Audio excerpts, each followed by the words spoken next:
My daughter said, "Don't dare show up for Christmas. My husband doesn't want to see you." I nodded.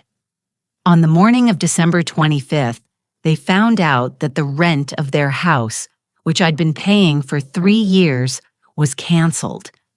I'm glad you're here with me. Please like this video and listen to my story till the end, and let me know which city you're listening from. That way I can see how far my story has traveled. For 3 years, I had been paying rent for my daughter Sarah's house, $1,800 a month like clockwork. Every first of the month, I transferred the money without hesitation. Sarah was my only child, and her husband Derek had convinced her they needed a bigger place when their second baby arrived. I wanted to help, but grandmother wouldn't. I lived alone in Phoenix in the modest 2-bedroom house my late husband and I had bought 30 years ago. My retirement wasn't lavish, but it was enough. Enough for me and enough to help my daughter's family, or so I believed. I thought I was building bridges. I thought I was securing my place in their lives, in my grandchildren's memories. The first warning sign came in September. I had called to ask about little Emma's birthday party. Sarah's voice turned cold. "Mom, we're keeping it small this year, just close friends. Close friends, but not me." I swallowed the herd and sent a generous check anyway. The thank you text I received was 3 words long. Got it. Thanks. By October, my weekly phone calls went increasingly to voicemail. When Sarah did answer, conversations lasted barely 5 minutes. "I'm busy, Mom. The kids are crazy today. Can I call you back?" She never did. I told myself she was overwhelmed that young mothers needed space. I had been young once, too. I understood, didn't I? November brought Thanksgiving plans, or the lack thereof. We're doing Thanksgiving with Derek's family this year. Sarah informed me on a rushed Tuesday afternoon call. His mom is getting older, and we want to spend time with her while we can. The irony wasn't lost on me. Derek's mother was 62.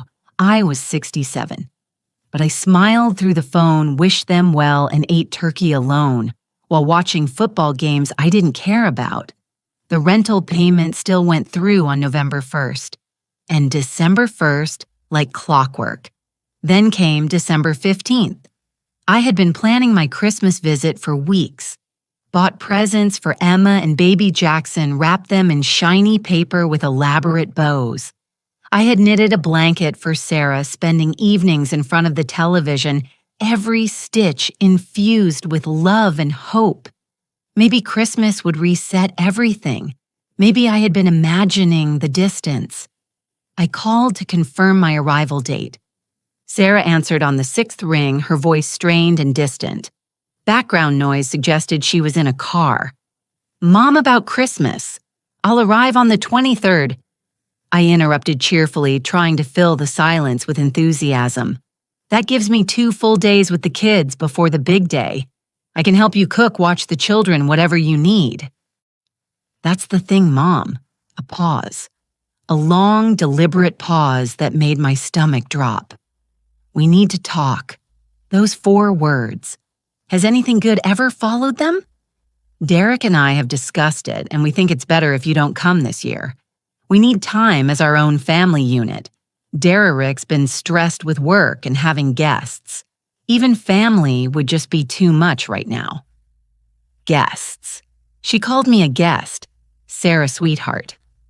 I'm not a guest. I'm your mother. I'm their grandmother. My voice cracked despite my efforts to sound reasonable. I know, Mom, but Derek really doesn't want. She stopped herself, but the damage was done. Derek doesn't want what something hard formed in my chest. A cold crystallization of 3 years of suspicions I had been too afraid to acknowledge. Her voice turned sharp defensive. "Look, I have to go. I'm driving. But the decision is made. Don't come for Christmas. Derek doesn't want to see you. And honestly, I need to support my husband." The line went dead. I stood in my kitchen phone, still pressed to my ear, listening to silence. The Christmas tree I had already decorated blinked cheerfully in the corner. Presents sat beneath it, tagged with names of people who didn't want me around. That night, I didn't sleep. I lay awake staring at the ceiling, watching car headlights sweep across the walls. Questions circled like vultures. When had I become unwelcome? What had I done wrong? And more importantly, what had I been funding all this time? On Christmas morning, while Sarah and Derek and my grandchildren opened presents I would never see them enjoy, I made a phone call to the property management company that handled their rental house, the house whose lease was in my name, the house I had been paying for month after month for 3 years. I'd like to cancel the lease agreement, I said, calmly, effective immediately. After I hung up with the property management company, my hands trembled.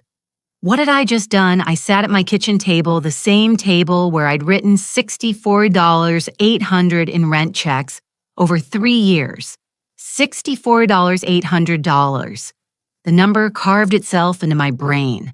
I pulled out my financial records, spreading them across the table like evidence at a crime scene. Bank statements, transfer receipts, credit card bills for gifts I'd sent, plane tickets for visits that had grown increasingly awkward. The total climbed higher, $73,000 over 3 years, nearly 75. When I factored in Christmas and birthday presents, the stroller I'd bought, the crib, the car seat, the endless stream of little things Sarah had mentioned needing. My retirement account had shrunk by almost 30%. I had delayed necessary home repairs.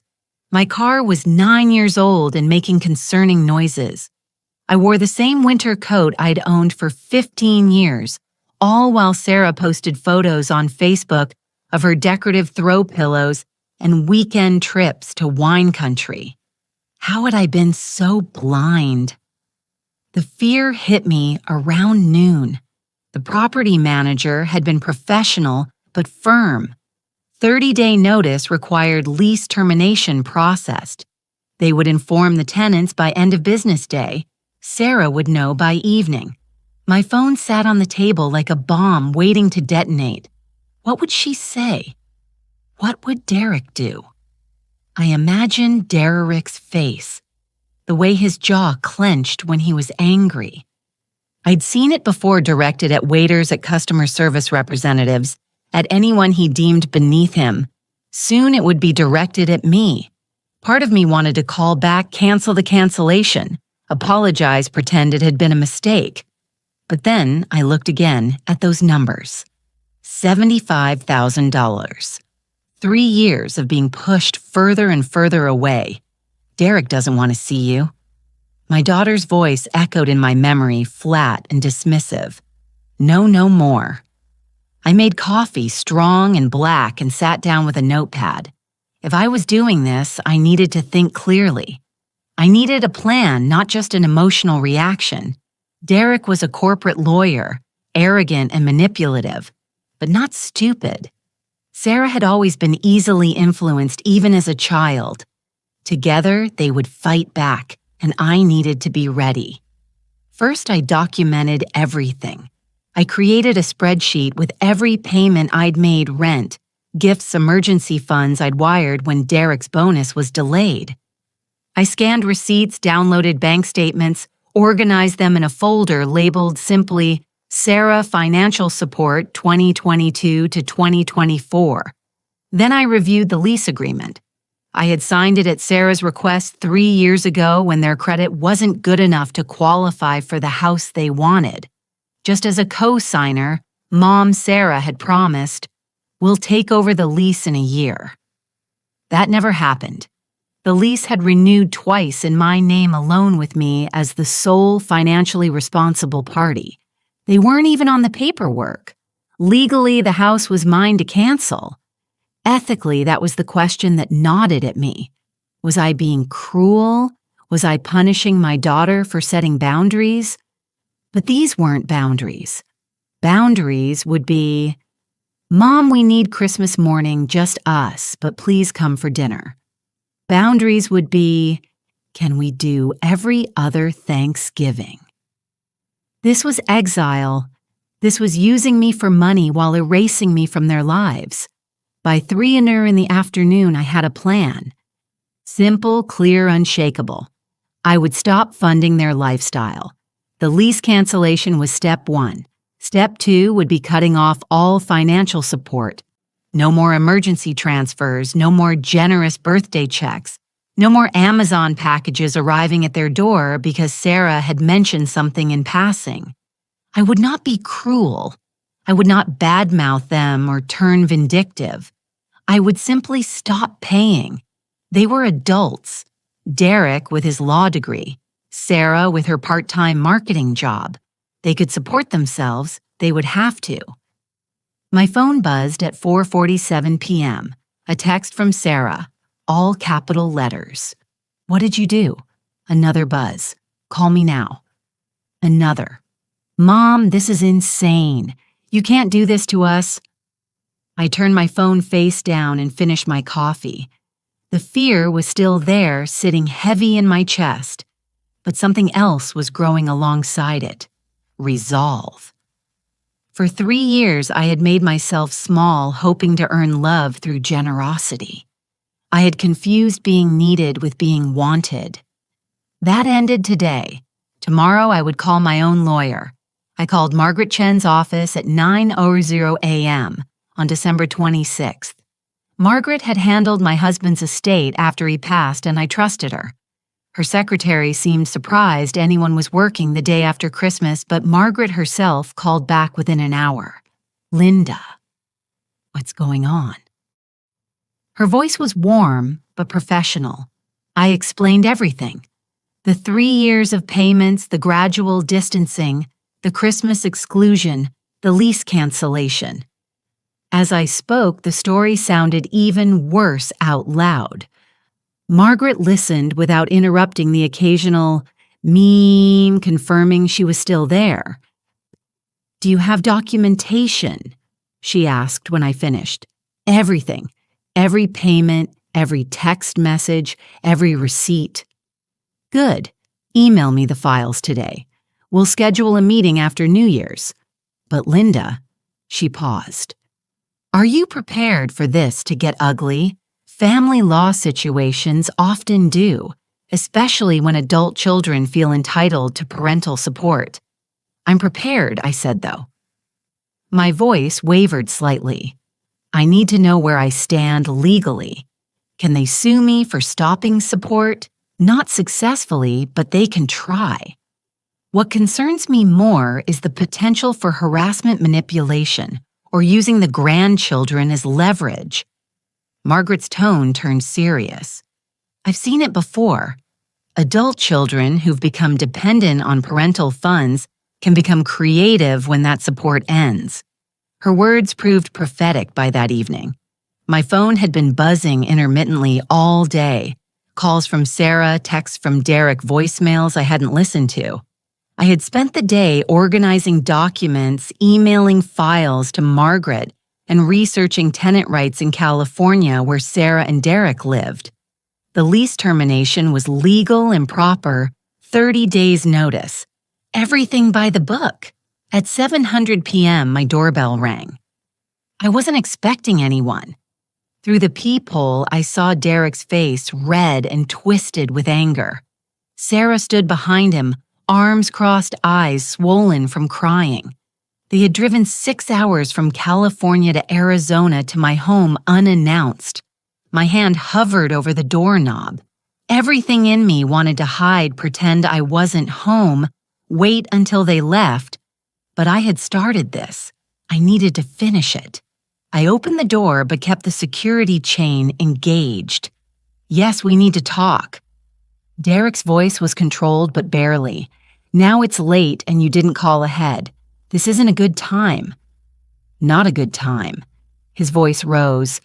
"You're destroying our lives and it's not a good time." Sarah stepped forward, tears streaming down her face. "Mom, please." The kids, what about Emma and Jackson? They'll have to change schools. You're punishing them because you're mad at us. The manipulation was so smooth, so practiced. Make it about the grandchildren. Make me the villain. The lease ends in 30 days, I said evenly. That gives you a month to find alternative housing. I'm not punishing anyone. I'm simply no longer funding your lifestyle. Lifestyle? Derrick's laugh was sharp and bitter. We're barely getting by.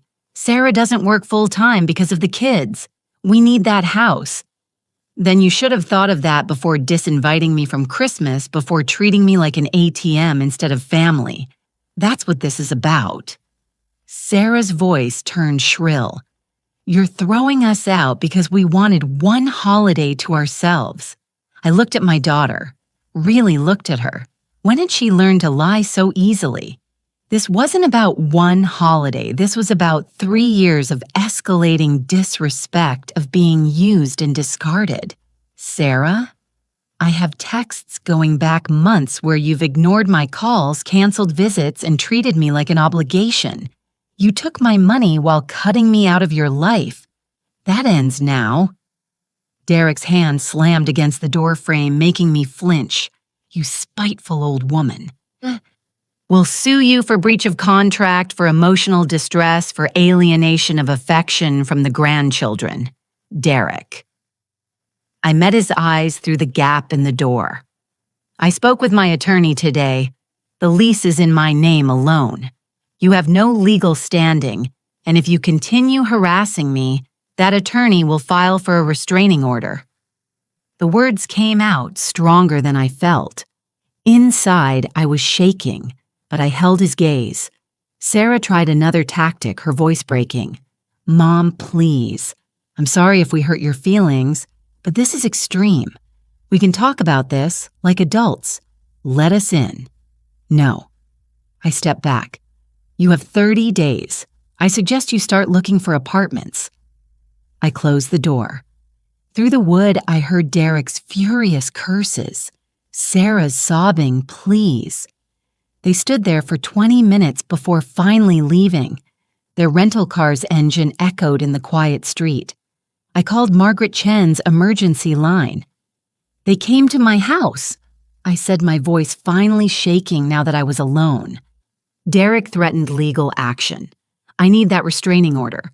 I'll file the paperwork tomorrow, Margaret said calmly. Linda, document everything. Every text, every call, every visit, everything. This is your point of no return. They know you're serious now. I looked at my phone. 17 missed calls, 23 text messages. It was only just beginning. Margaret filed the restraining order request on December 27th. By December 30th, I had a temporary protective order preventing Derrick and Sarah from coming within 100 yards of my home or contacting me except through attorneys. The judge had reviewed my documentation, the threatening voicemails Derrick left after their visit, the text messages that had devolved from pleading to accusatory to outright hostile, the photos of them sitting in a car outside my house at midnight 2 days after I'd asked them to leave. You're essentially stalking your own mother, Margaret had stated dryly in court. Sarah had cried. Derrick had looked murderous but stayed silent. Their attorney, a young man who seemed uncomfortable with the whole situation, had argued that this was a family misunderstanding, blown out of proportion. The judge hadn't agreed. 30-day temporary order court date set for February to determine if it should be extended. But the restraining order was just the legal framework. The real plan was simpler and more devastating. Complete financial cutoff. I called my bank and removed Sarah as the emergency contact on my accounts, a permission I'd granted years ago just in case something happened to me. I canceled the credit card I'd given her for emergencies only, a card whose statements revealed charges at Target, Starbucks, and wine shops. No emergencies, just convenience. I updated my will, removing Sarah as executive and changing my beneficiaries to a charitable trust, with a small stipulation that after my death, Emma and Jackson would receive educational funds, but only if managed by an independent trustee, not their parents. Margaret had suggested that last part, protect the grandchildren without enabling the parents she'd advised. On January 2nd, I received an email from a law firm in Los Angeles. Derek had hired a litigation specialist. The letter was full of legal language, but the message was clear. They were suing me for intentional infliction of emotional distress breach, of implied contract, and tortious interference with familial relationships. Margaret had laughed when I forwarded it to her. This is a pressure tactic. These claims are nonsense. You can't breach a contract that never existed, and supporting your adult child isn't a binding obligation. They're trying to scare you into restoring the money. Will they win? Not a chance. But they'll make noise, rack up legal fees they can't afford, and hopefully realize this is pointless. She paused. Linda, are you still sure about this? It's going to get worse before it gets better. I thought about Emma and Jackson, whom I hadn't seen since August. I thought about the grandmother I'd imagined being present at school, plays, baking cookies, teaching them to garden. Derek and Sarah had taken that future from me while taking my money. I'm sure the lawsuit was officially filed on January 8th. The same day, Sarah called from her mother-in-law's phone, circumventing the restraining order. Mom Derek's firm put him on probation because of the court case. This is ruining his career. Please just drop everything and we can forget this happened. We'll pay you back. How I asked quietly. You haven't paid rent in 3 years. You're suing me. How exactly will you pay me back? We'll work it out. But you have to stop this legal insanity. Derek says, I don't care what Derek says, Sarah. He's not my son. He's not my responsibility. And neither are you anymore. The silence on the line was deafening. You're choosing money over your daughter. Her voice dripped with disbelief and wounded pride. No, Sarah, you chose money over your mother 3 years ago. I'm just finally accepting that reality. She hung up.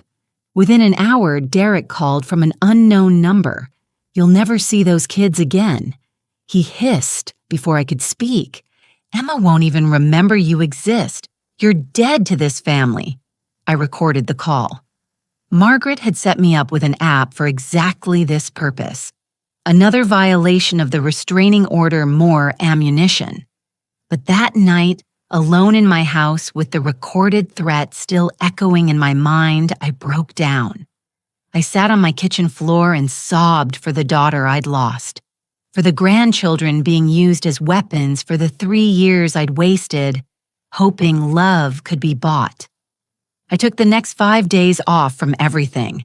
No emails, no legal documents, no phone calls except to Margaret's office for updates.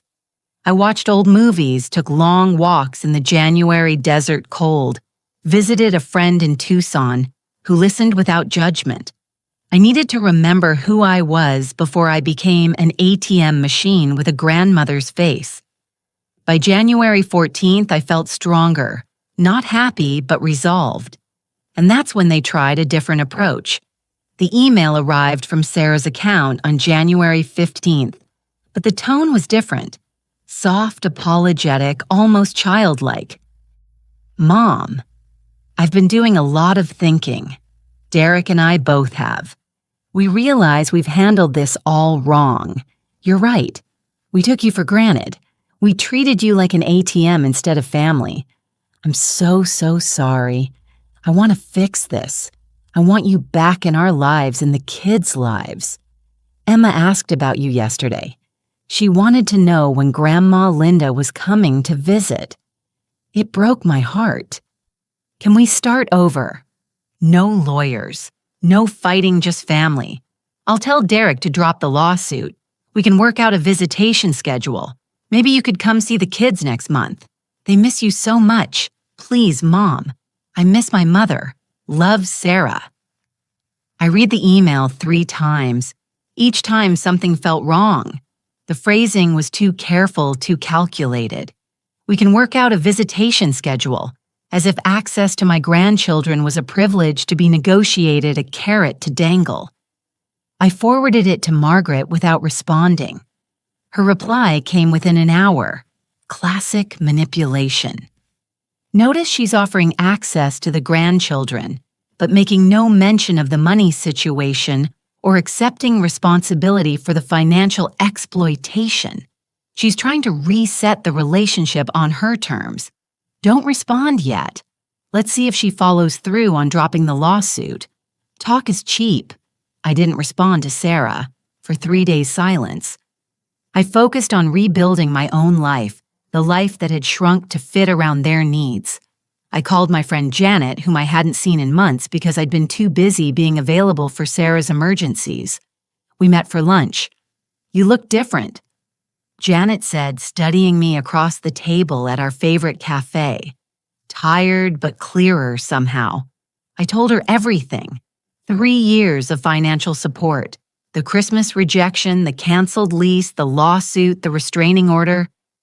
She listened, her expression shifting from shock to anger to something like vindication. I tried to tell you, she said finally. 2 years ago, remember when you canceled our weekend trip because Sarah needed money for Derek's mother's birthday gift. I said it felt like you were being used. I remember. I told you that you didn't understand how hard it is for young families, and you were wrong.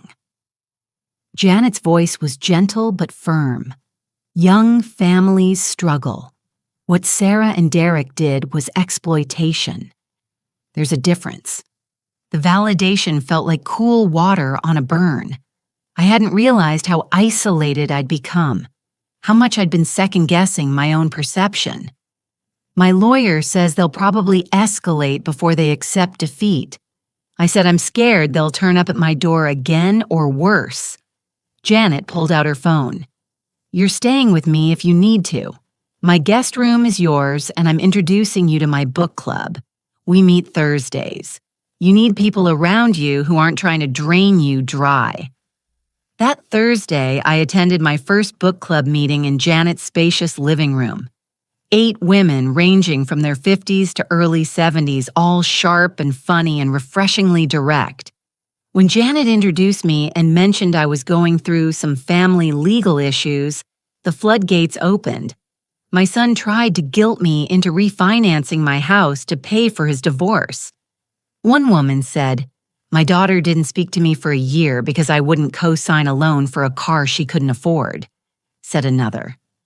Setting boundaries with adult children is the hardest thing I've ever done, offered a third. But the alternative is enabling them into permanent adolescence. These women understood. They'd been through similar battles, survived them, and come out stronger. Their stories weren't identical to mine, but the patterns were familiar. Adult children who mistook parental love for parental obligation, who confused support with endless subsidy. By the time I left Janet's house that night, something had shifted inside me. The cold resolve I'd been maintaining, the determination not to cave, solidified into something deeper. Not anger anymore, but clarity. Sarah called again 2 days later, this time from her own phone, violating the restraining order for the 3rd documented time. "Did you get my email?" Her voice was strained, desperate. "Mom, I meant everything I said. Please, we can fix this. Sarah, you're violating a court order by calling me. It's my mother. I can call my own mother." The entitlement in her voice was staggering. She could discard me, sue me, threaten me, but when she wanted something, suddenly the rules didn't apply. "The lawsuit," I said calmly as Derek dropped it. A pause. "He's considering it, but he needs to know you'll reinstate the lease first." There it was. The conditions, the negotiation, the same transactional relationship dressed up in apologies. The answer is no. Sarah to all of it. I'll see you in court in February." I hung up and immediately forwarded the call log to Margaret. Another violation, another piece of evidence. They were getting desperate, which meant the next phase would be worse. They came on a Saturday afternoon in late January, 3 weeks before the court hearing. I saw them through my front window. Derek's car parked across the street. Sarah emerging with a foil code dish. Derek carrying what looked like flowers. They approached my door with careful, measured steps. Performers taking the stage. I had been expecting something like this. Margaret had warned me that desperation makes people creative. I activated my phone's video recording and set it on the living room bookshelf angled toward the door. The doorbell rang. I opened it with the security chain engaged. "You're violating the restraining order." "We're not here to cause trouble." Derek said, his voice unnaturally smooth. He held up the flowers. "Supermarket carnations, cheap and wilting. We're here to apologize. Really apologize." Sarah stepped forward, holding out the dish. "I made your favorite chicken casserole like you used to make for us. Mom, please, can we just talk 5 minutes?" The domesticity of it was almost funny. Casserole and flowers, as if 3 years of exploitation and a month of legal warfare could be smoothed over with props from a reconciliation playbook. You have attorneys. Talk through them. Attorneys make everything worse, Derek said quickly. They escalate. We don't want that. You don't want that. He smiled, but it didn't reach his eyes. Think about Emma and Jackson. They need their grandmother. Don't punish them because Sarah and I made mistakes. There it was again. The grandchildren as leverage, as emotional blackmail. If you cared about Emma and Jackson, you wouldn't be using them as bargaining chips, I said evenly. Sarah's face crumpled. That's not fair. I'm trying to fix things. I admitted we were wrong. Her voice rose genuine emotion, finally breaking through the performance. What more do you want from me? I want you to stop lying. The words came out harder than I intended, but I didn't soften them. You're not here to apologize. You're here because the lawsuit is expensive. Your lease is almost up and you need me to bail you out again. Derek's smile vanished.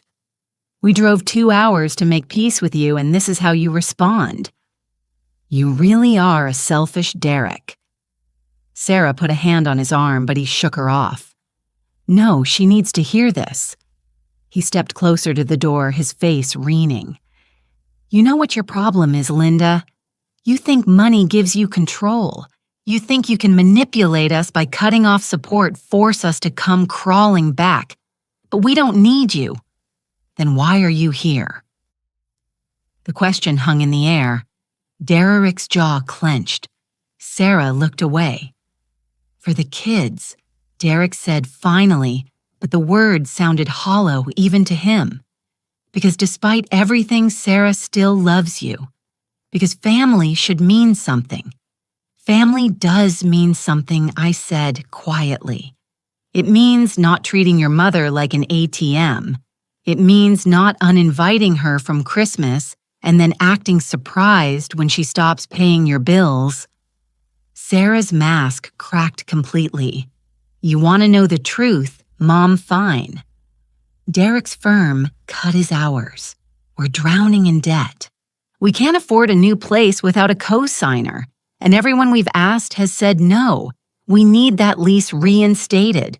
We need you to drop the restraining order so we can negotiate like adults. Finally, the truth. And what do I get? I asked. Supervised visits with my grandchildren, permission to send gifts, access to your lives at your convenience. What else do you want? Derek's voice turned vicious. You want us to gravel, beg, admit that you're the one with all the power because you have the money. I want you to see me as a person, not a bank account. But that's never going to happen, is it? Sarah's face hardened. You're going to regret this when Emma asks why Grandma abandoned us. When Jackson doesn't even know who you are when you're old and alone and realize you chose pride over family. Get off my property. My voice cut through her rising hysteria. Now, before I call the police for another restraining order violation, Derek threw the flowers on the ground. You're making the biggest mistake of your life, old woman. We will bury you in court. We will take everything. Derek, let's go. Sarah grabbed his arm, pulling him back toward the car. She looked at me one last time, her face twisted with something between fury and desperation. This is your last chance, Mom. Your last chance. I closed the door and locked it, watched through the window as they argued beside their car. Derek gesticulating wildly, Sarah crying. Both of them trapped in the consequences of their own choices. My hands were shaking. My heart raced. Part of me, the mother part, the grandmother part, wanted to run after them, fix everything, make it all okay. But the stronger part, the part that had been growing since Christmas Day, stayed rooted in place. I picked up my phone and stopped the recording. Sent the video file to Margaret with a message. Another violation. They threatened me. I want this on record. Her response came immediately. Perfect. This makes our case even stronger. They're unraveling. Linda, hold steady. That night, I didn't cry. I sat with Janet and her husband over dinner, told them what happened, and felt their solid, uncomplicated support. The fear was still there. Fear of what Derek and Sarah might do next. Fear of losing my grandchildren forever. But it was tempered now with something fiercer. They had shown me their true faces, finally completely without pretense, and I would not forget. The courtroom was smaller than I'd imagined, fluorescent lit and institutional. February 10th or an hour 0 a.m. Margaret sat beside me at the defendant's table, her briefcase open, documents organized in neat stacks. Across the aisle, Derek and Sarah sat with their attorney, a different one from before. Apparently, they'd fired the first when he'd advised them to drop the case. The new attorney was older, sharper, and looked deeply uncomfortable with his clients. Judge Patricia Winters entered, and we all stood.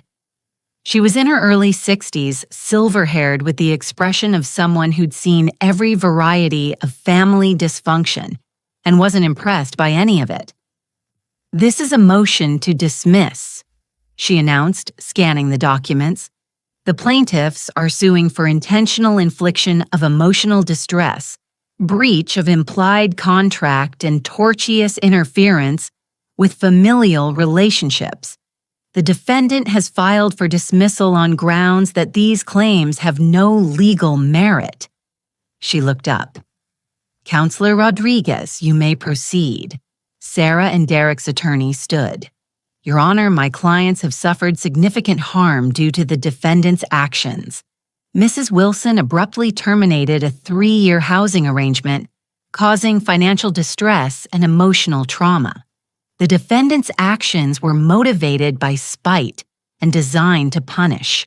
Mr. Rodriguez, Judge Winters, interrupted. "I've reviewed the lease agreement.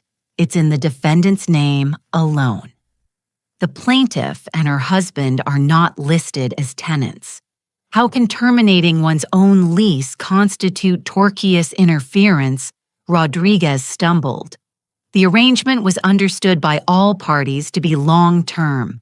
My clients relied on this understanding. Did they pay rent?" A pause. "The defendant covered the rent as a gift to her daughter, so they paid nothing, had no legal claim to the property, and are now suing because the free housing ended." Judge Winters looked unimpressed. "Continue." Rodriguez pressed on, arguing emotional distress, arguing that I had weaponized my financial support, arguing that grandparents have obligations to facilitate relationships with grandchildren. It was a desperate performance. Facts twisted into arguments that barely held together. Then Margaret stood. Your Honor, may I present evidence? She approached the bench with a thick folder. These are bank records showing $75,000 in payments and gifts over 3 years. These are text messages showing the plaintiff systematically distancing the defendant while continuing to accept her money. This is documentation of 3 separate restraining order violations, including recorded threats. She placed a tablet on the judge's bench, and this is video footage of the plaintiff's most recent visit, where they explicitly stated they needed the defendant to reinstate financial support. Judge Winters watched the video, her expression darkening. On the screen, Derek's voice rang clear. "We're drowning in debt. We need that lease reinstated." The judge looked up at Derek and Sarah. "You violated a restraining order to demand money." Sarah stood suddenly. "That's not, you're taking it out of context. She's my mother. I was trying to reconcile. Sit down, Mrs. Morrison." The judge's voice was ice. "No." Sarah's voice cracked. "You don't understand what she did. She kicked us out right before Christmas. She turned her back on her own grandchildren because we wanted one holiday to ourselves. She's vindictive and cruel, and she's using her money to control. Mrs. Morrison, sit down now, or I'll hold you in contempt." Derek grabbed Sarah's arm, pulling her back into her seat. She was crying now, loud and messy, all the composed performance shattered. Judge Winters turned to me. "Mrs. Wilson, did you promise to pay your daughter's rent indefinitely?" "No, Your Honor." My voice was steady, calmer than I felt. "I helped with their housing when they asked, but there was never a long-term agreement. When they excluded me from their lives while continuing to accept my money, I decided to stop enabling that dynamic. Did you prevent them from seeing their children?" "No, Your Honor. I asked for visitation but was willing to work through proper channels. They're the ones who threatened that I would never see my grandchildren again." The judge reviewed more documents. The courtroom silent except for Sarah's stifled sobs. Finally, Judge Winters spoke. "Motion to dismiss granted. All claims are dismissed with prejudice. Furthermore, I'm extending the restraining order for 1 year and ordering the plaintiffs to pay the defendant's legal fees." She looked at Derek and Sarah. "You exploited your mother financially, then sued her when she stopped paying. This is one of the more transparent attempts at manipulation I've seen. You should be ashamed." Derek's face was purple with rage. "This is prejudice. You didn't even listen. One more word, Mr. Morrison, and you'll join your wife in contempt proceedings." Judge Winters banged her gavel. "This court is adjourned." Margaret squeezed my hand. "You won, Linda. Completely." I watched Derek and Sarah storm out their attorney, hurrying after them with a resigned expression. Rodriguez would probably fire them as clients within the week. I had won, but why did it still hurt? The legal fees ruling came through 3 days after the court hearing.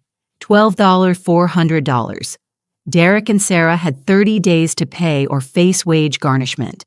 Their attorney formally withdrew from their case the same afternoon, citing irreconcilable differences with clients.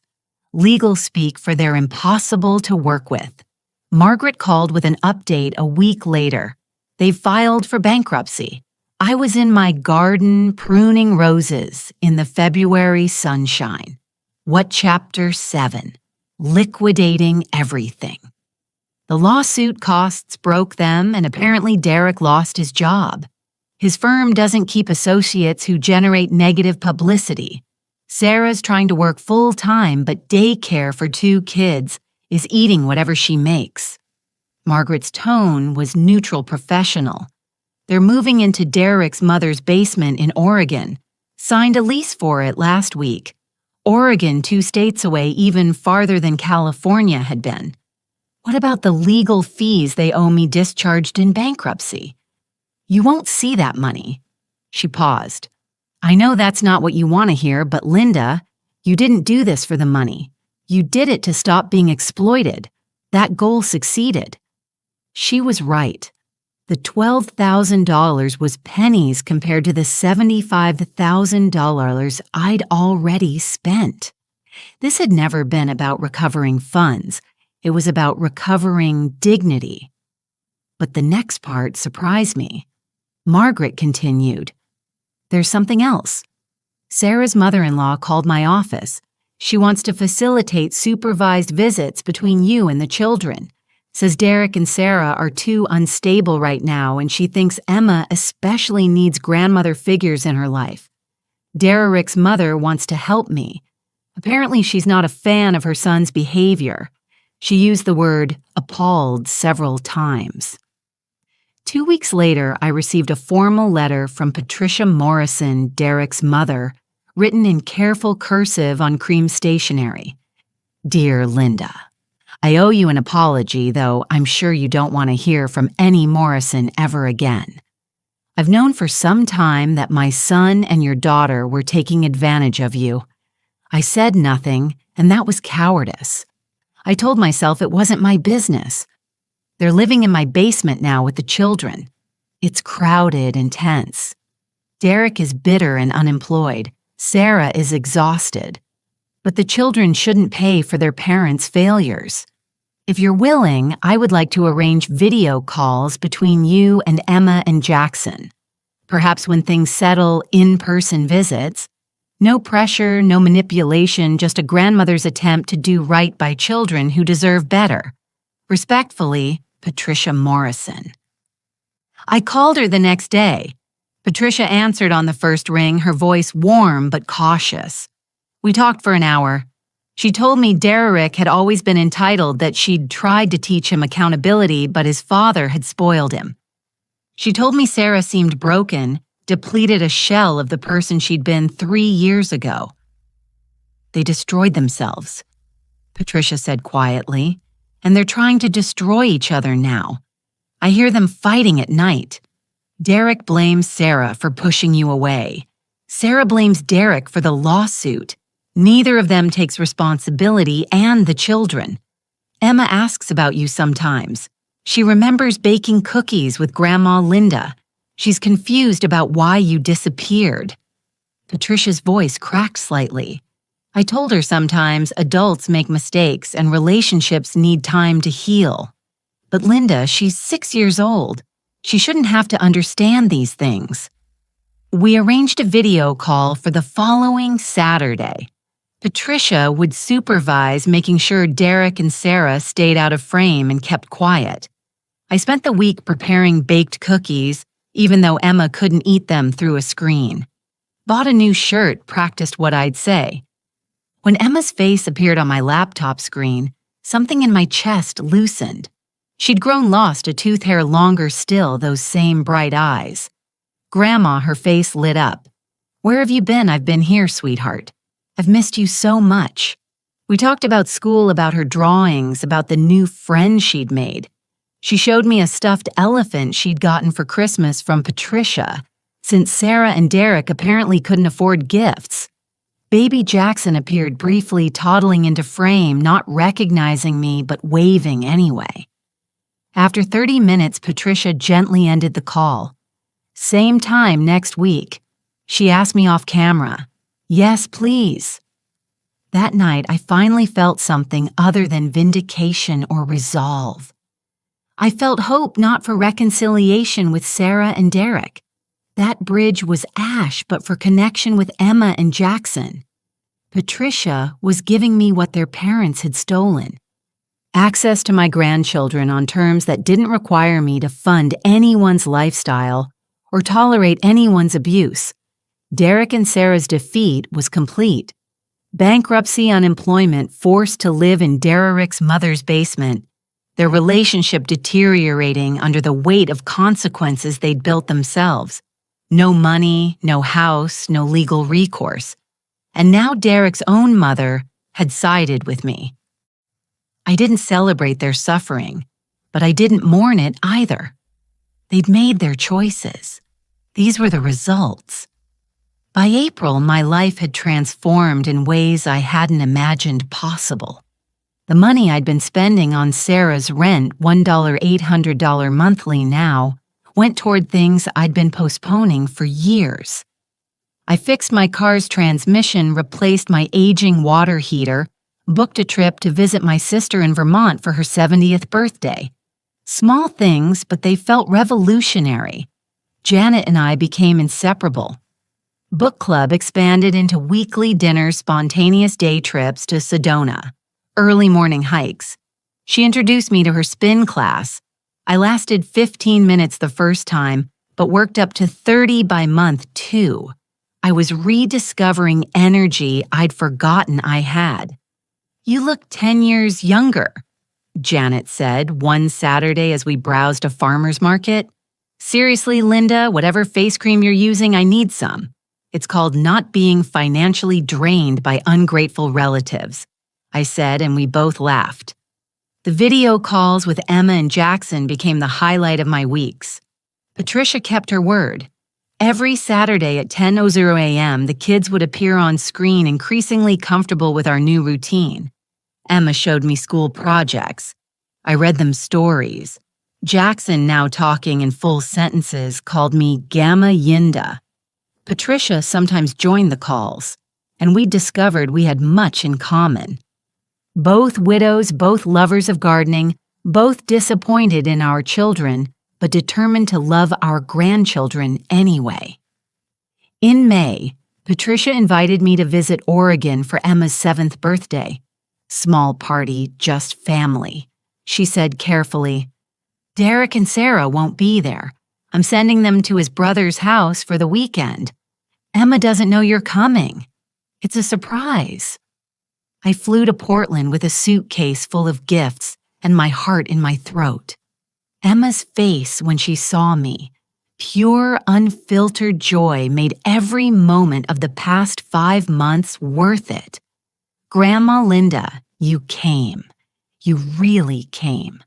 She launched herself at me and I held her tight, breathing in the scent of her strawberry shampoo, feeling her small arms around my neck. We spent a perfect weekend, baked cookies, played board games. Patricia took us to the zoo where Jackson was terrified of the lions, but loved the penguins. At night, after the kids were asleep, Patricia and I sat on her back porch drinking wine. "How are they doing?" I asked, meaning Derek and Sarah. "Really?" Patricia sighed. Derek's working at a furniture warehouse loading trucks. His ego's destroyed. He comes home angry every night. Sarah's managing a coffee shop, but her hours are unpredictable. They fight constantly. Money, mostly. Whose fault everything is. Do they ask about the calls with Emma and Jackson? Sarah does. She cried when she found out about your visit this weekend. Asked why I was choosing you over my own son. Patricia's mouth tightened. I told her I'm choosing what's right for the children. Derek he won't even mention your name. Pretends you don't exist. And their bankruptcy finalized last month. Credit ruined for years. They can't get approved for anything. Apartments, car loans, nothing. They're completely dependent on me now, which Derek resents bitterly. She looked at me. "I won't lie, Linda. Having them in my home is exhausting. But the alternative is Emma and Jackson on the streets, and I won't allow that." I felt a strange mix of emotions. Not satisfaction at their suffering that felt too cruel, but a quiet sense of justice. They'd wanted to keep my money while erasing me from their lives.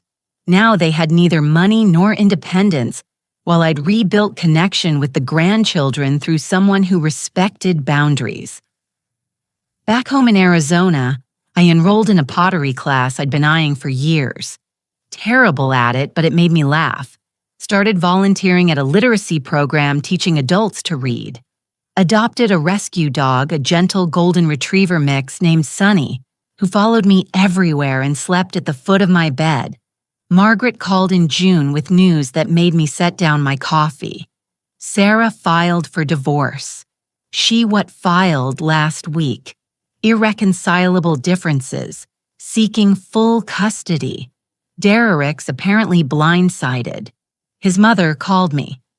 Wanted you to know in case it affects the grandchildren situation. It did affect things, but not how I'd feared. The divorce was ugly and public. Derek contested everything. Custody asset division, what few assets remained, even Patricia's right to facilitate my visits with Emma and Jackson.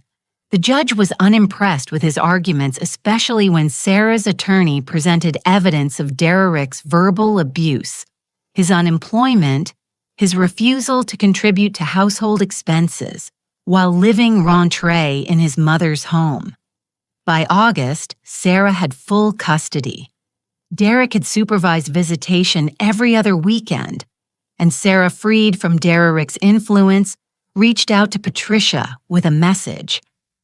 Tell my mother I'm not ready to talk, but tell her she was right about everything. I didn't respond through Patricia.